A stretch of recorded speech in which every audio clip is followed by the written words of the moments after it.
Masih di Sapa Indonesia Malam bersama saya Friska Clarissa. Komisi 3 DPR mendesak penyidik Polda Metro Jaya untuk mencabut status tersangka Hasya Atalah, mahasiswa UI yang tewas ditabrak, justru ditetapkan sebagai tersangka. Namun kepolisian menyebut perlu ada mekanisme hukum untuk mencabut status tersangka almarhum Hasya. Komisi 3 DPR ikut menyoroti kasus Hasya Atalah, mahasiswa UI yang tewas ditabrak, justru ditetapkan jadi tersangka. Anggota Komisi 3 DPR dari fraksi P3, Arsul Sani meminta Purnawirawan Polri AKBP Eko Setiabudi meminta maaf kepada keluarga korban. Arsul juga meminta Polda Metro Jaya mengevaluasi status tersangka Hasya. Kita harap Polda Metro Jaya itu juga menyelesaikan ini dengan melakukan corrective action. Apa corrective actionnya? Ya mencabut status tersangka itu, bahwa itu memerlukan kajian dari para ahli hukum, ya silahkan saja. Tetapi kan untuk mengkaji itu kan tidak perlu berhari-hari. Kuasa hukum keluarga almarhum Hasya Atalah, Rian Hidayat menyebut penetapan tersangka Hasya menyakiti hati keluarga. Hasya sebagai subjek hukum juga tidak pernah diperiksa karena meninggal dunia. Keluarga kini fokus pada pemulihan nama baik almarhum Hasya serta berharap laporan soal kelalaian AKBP Eko menolong Hasya ditindaklanjuti oleh pihak kepolisian. Penetapan tersangka Hasya sehingga terjadi SP3. Ini kan sangat menyakiti hati dari Ibu Hasya. Ibarat meninggalnya Hasya ini 2 kali.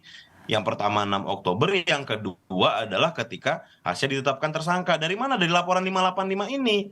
Padahal laporan 585 ini sudah dihentikan gitu kan. Nah, sekarang makanya kami fokus pada pemulihan nama baik Hasya.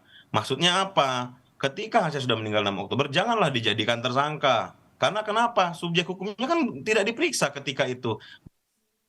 Kabid Humas Polda Metro Jaya Kombes Truno Yudo menyatakan status tersangka Hasya akan dikaji secara formil oleh pakar hukum. Terkait laporan keluarga soal kelalaian AKBP Eko menolong Hasya, polisi menyatakan penyidikan akan mengungkap ada tidaknya tindak pidana saat kecelakaan.